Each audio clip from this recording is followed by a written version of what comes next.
Well, I don't know about you guys, but I currently hate the weather. I walked outside to let my dog out last night, and it felt like a sauna. It said 80 degrees, but then I looked and it said because of the humidity, it felt like 92 at like 10 o'clock at night. That's ridiculous. All right. I just want to let y'all know, whenever you go somewhere, for my seniors that are going to somewhere different, a different state, everyone always thinks they have the worst weather. When I moved down to Georgia, it was in the middle of Georgia, and they were like, "You're not ready for the humidity here. It gets so bad." I'm like, "Yeah, we have humidity in Georgia." And they're like, "It's not like this. This humidity is the worst." I was like, Wet humidity. It was pretty humid in Yorktown, Newport News, Hampton Roads area. Like, not like this. And I've never felt like it being like wet when I walk outside while it's sunny. I hate it. All right. So hopefully this weather will pass. I know tomorrow's going to be pretty hot, but then it's going to dip back down, but then it's going to get back up. So we just got to learn to deal with it and be happy that God has given us life and sun outside. So we are going to continue our series of Like No Other. We are actually coming to a close tonight. This will be the last Wednesday night for the next 3 weeks. So we are closing out our series of Like No Other, where we are looking at the life of Jesus, who lived a life like no other through the Gospel of Mark. And as we've been going through this series, we've kind of hit the focal point was Jesus claiming to be the Messiah, and how throughout the book of Mark, he would show little bits of his power, his authority, his righteousness that pointed to him being the Messiah. And then in Mark 8, we see that he admits that he is the Messiah, or that Peter says, "You are the Messiah," and he admits he is. And so last week, we were continuing in our series, and we went through the story of Jesus going to the Garden of Gethsemane. And he goes to this garden to pray to God because he knows what's going to come. And he has a lot of anxiety about what's to come. He has a lot of, he's in anguish because he knows he's about to experience a very gruesome, hard, and humiliating death. And I just want everyone in here, if you've heard this story before, that's awesome. I'm super glad. But I just want everyone just to lock in for the next 20 minutes. Don't bother your neighbor. I don't want you talking with them. I don't want you elbowing them. I want everyone to be able to hear this message, because I went to church my entire life, and it wasn't until 8th grade when someone walked through this exact story that I really realized that I've never given my life to Christ, that I've never surrendered my life to Christ. And I don't want you to be a distraction or a hindrance to the people around you. All right? So last week we were talking about Jesus in the garden, and at the end of this story, we see that one of his disciples, one of his closest friends, betrayed him. That he went to these religious leaders that wanted to capture Jesus but didn't know where he was. And Judas said, "If you give me this amount of money, I will take you to Jesus." And so we see, as Jesus left the garden, we see that Judas approaches him and kisses him on the cheek, which was the signal to the people that the person that I kiss on the cheek, he is the one that you want.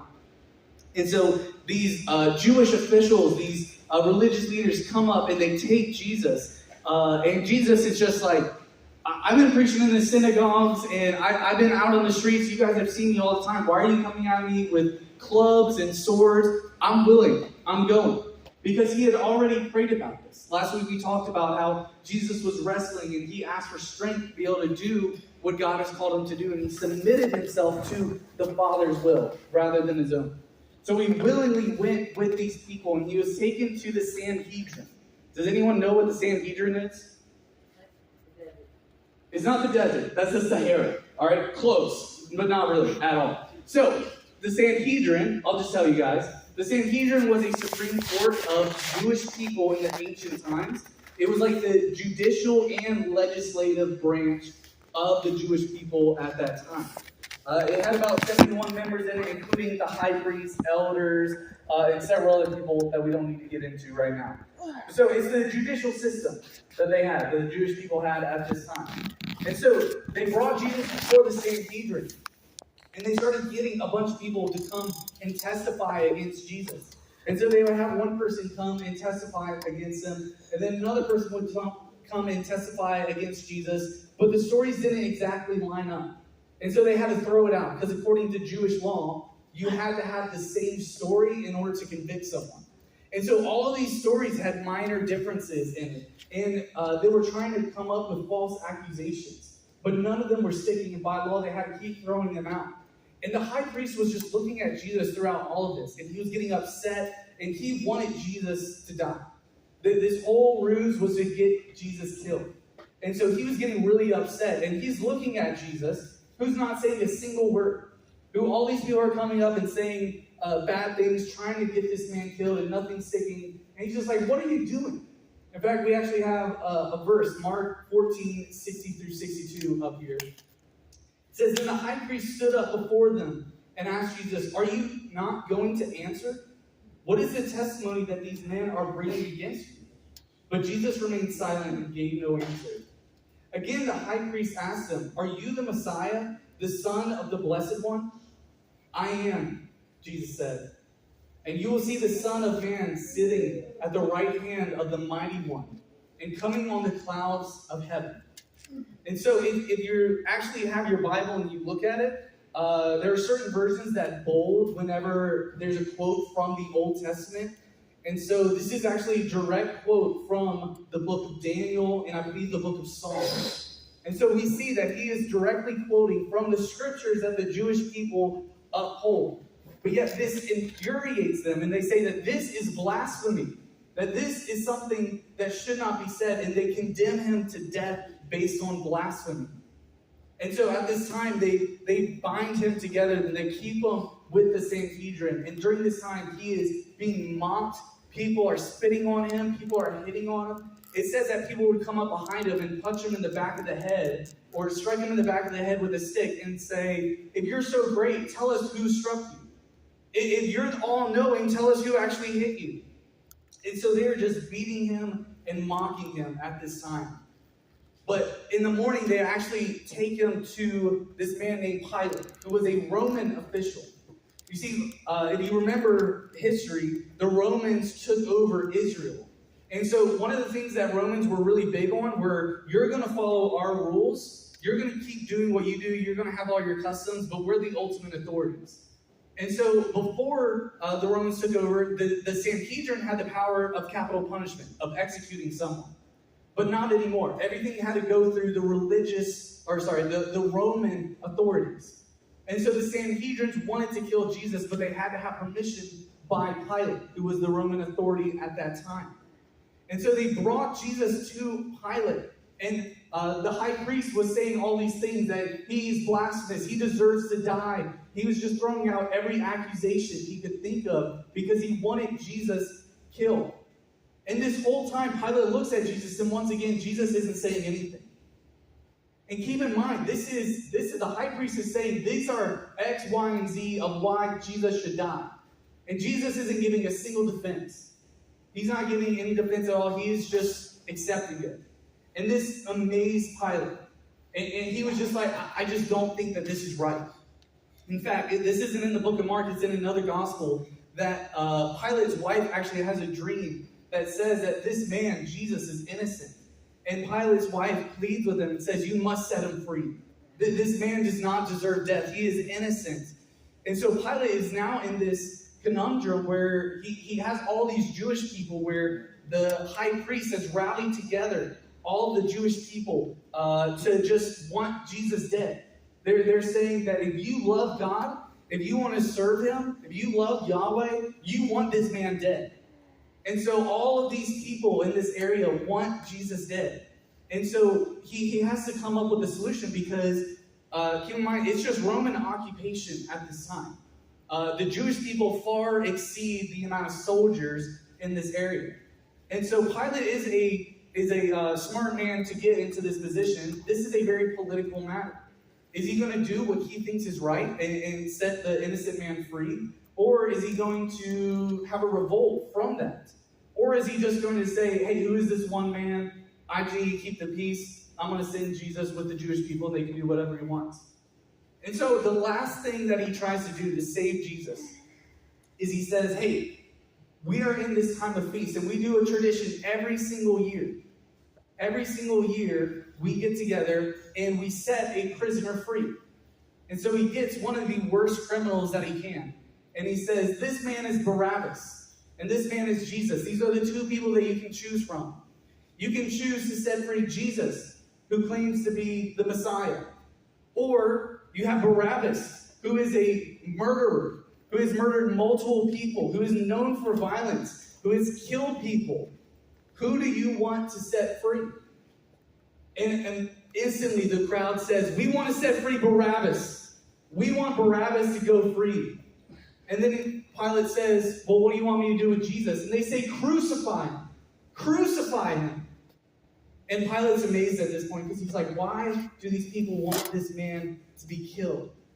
And so Pilate washes his hands of it, and he's just like, I'm not a part of this. This is what you guys want. This isn't what I want. You guys can have it. And so instead of having the revolt happen, Pilate gives Jesus over to the Jewish people. And the Jewish people then take him under the Roman guard because the Romans still had to do this. They were the authorities. And so the Roman soldiers take him, and once again, he is beaten, he is mocked, and people will treat him with so much disdain. We see here in Mark 15, 16 through 20, it says, the soldiers led him away into the palace, that is the governor's residence, and called the whole company together. They dressed him in a purple robe, twisted together a crown of thorns, and put it on him. And they began to salute him. Hail, King of the Jews! They were hitting him on the back of the head with a stick and spitting on him. Getting down on their knees, they were paying homage. After they had mocked him, they stripped him of the purple robe and put his clothes back on him. And so we see that they were making fun of him, that he was the king of the Jews, and they put a purple robe, which was symbolic of a king back then. They gave him a crown of thorns, as a crown as a king would have. And they were just beating him and mocking him and just enjoying this moment of having this man that was powerless, that wasn't fighting back at all. And we see that he was flogged, that he was whipped multiple times. And then eventually they put the cross on his back, and they made him carry his own cross to Golgotha, where he was going to be crucified. And he was walking along the way, and it says that he even collapsed because he was in so much pain. He was so exhausted at this point of being beaten multiple times that he was already almost at the brink of death. And I just want to go back just real quick, and I want us to focus on Barabbas. Because a lot of times we kind of glance over that story, but really we are Barabbas. We are the ones that have sinned against God, that deserve death, that is set up for crucifixion. But instead, Jesus takes this place. Instead, when Jesus was the one that was supposed to be set free, we are the ones that are set free because of his sacrifice that he made. Because Jesus chose to go to the cross, we then get to go free. And I just wanted to draw his attention that we are the Barabbas of this story, that we are the ones that get to walk away free, but Jesus still has to pay the price. So I was doing some research last night on crucifixion and just how excruciating, the word excruciating was invented because of how painful crucifixion was. It is believed that Alexander the Great is credited to coming up with crucifixion. It started around 400 BC, and the Romans just perfected it. They knew exactly how to make someone suffer the longest amount of time. You see, growing up, I always thought getting nails in your hands and in your feet and then being put up, that would be the worst part because your body weight is then being held up by only the nails in your hands and feet. And granted, that is very painful, but that's not the reason for death. You see, the way they position your hands, of how it's back behind you and how your body weight is dragging you down, the most cause of death of crucifixion was suffocation. Because the way that your hands and your body were, you couldn't draw your own breath as you sat down.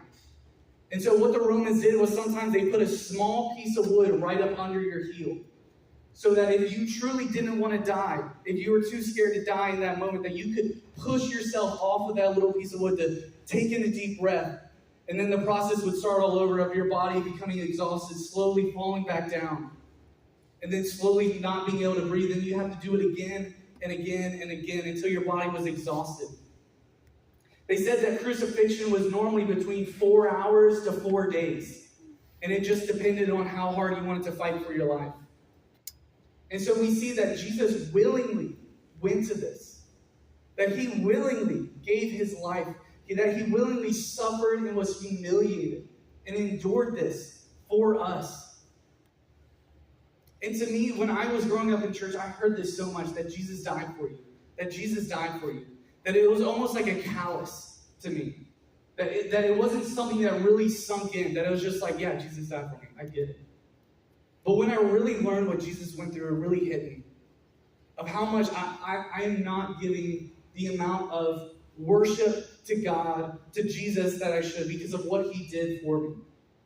Of how a man loved me so much that he willingly went to the cross, that he willingly suffered that much pain for me, even knowing that I would constantly sin again, even knowing that I would fall away from him, even though I wouldn't follow his instructions, he still loved me enough to die on the cross. And I could go on and on about all the different ways of how bad crucifixion is, but I want you guys to see Jesus' last moments. We see here in Mark 15, 33 through 39. When it was noon, darkness came over the whole land until 3 in the afternoon. And at 3, Jesus cried out with a loud voice, Eloi, Eloi, lama sabachthani, which translates, my God, why have you abandoned me? And when some of those standing there heard this, they said, see, he's calling out for Elijah, which was a prophet way back in the Old Testament. Someone ran and filled a sponge with sour wine, fixed it on a stick, offering him a drink, and said, let's see if Elijah comes and takes him down. Jesus let out a loud cry and breathed his last. Then the curtain of the temple was torn in two from top to bottom. When the centurion who was standing opposite of him saw the way he breathed out his last, he said, truly, this man was the Son of God.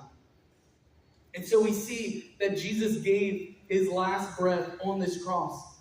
And there's so much significance about what I just read that we don't have time to get into all of it if I want to get into stuff that happens later on. But we see that because of Jesus' death, that he has now freed us, that he is now able us to go and enter into the place of God, that we can now stand before the presence of God. Because you see, that temple veil that was torn, that was what separated the people from God's presence. And we see that from the top down, that this was a very tall curtain, that no one could have gone up there and ripped it from top to bottom, that this was an act of God. And we see that this man, Jesus, died. And so after a little while, this man that was a part of the Sanhedrin, that was actually for Jesus, he said, we can't let this man rot on a cross. They normally left criminals up on this cross to rot away, to let the birds pick at them, so that everyone could see that you should not do what this man just did. But this man from the Sanhedrin went up to Pilate and said, please let us have Jesus' body. Let us bury him. And Pilate was shocked because he was like, is Jesus really dead already? Because expecting that this was going to be a multiple day affair. But Jesus died very quickly. And Pilate even said to a soldier, go and make sure that Jesus is dead. And we have reports from another gospel where a soldier took a spear and put it all the way through his side, which would have been a fatal blow in and of itself. And Jesus didn't react with him being dead. And so Pilate said, yes, you may have the body. And they take the body and they put him in this tomb and they roll a stone over it so that no one can mess with the body. And then eventually 2 people come to Jesus' tomb.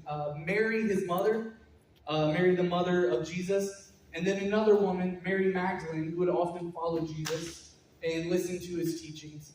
And they were going to the tomb to put spices over Jesus to help embalm him so that the decay wouldn't be as bad. It was just something that was customary that they did back then. And as they were going, they were thinking, they were like, who's going to roll away this stone for us? We're 2 women. We can't roll away this giant stone all on our own. But yet they still kept going. And eventually, as they're going to it, they see that the tomb is open. The tomb is open, and they said, who would open this? Who knew that we were coming to put spices on Jesus? And as they got there, they saw a person inside. And we see in Mark 16, 5 through 6. It says, when they entered the tomb, they saw a young man dressed in a white robe sitting on the right side. And they were alarmed. Don't be alarmed, he told them. You are looking for Jesus of Nazareth who was crucified. He has risen. He is not here. See the place where they put him. And he's gesturing to the blood-stained linens of where they had laid Jesus down. And so we see that Jesus rose from the dead. And we see that because if the story stopped at the crucifixion, it would have just been that Jesus was an extraordinary man. That he did extraordinary things, that he was like one of the prophets. Like Elisha or like Moses, who did miracles. But there was something distinguishing about Jesus. Was one, that he lived a life without any sin, but also he rose from the dead. That he had the power over death. And so after being dead for 3 days, Jesus rose from the grave. And we see that Jesus defeated death, that he defeated Satan, and that death is no longer something to fear. Because we see, I forgot to mention this all the way in the very beginning, when Jesus is handed over to the Sanhedrin, the disciples scatter. The disciples are scared. They don't want anything to do with it because they don't want to face the same thing as Jesus, which was crucifixion. But we see now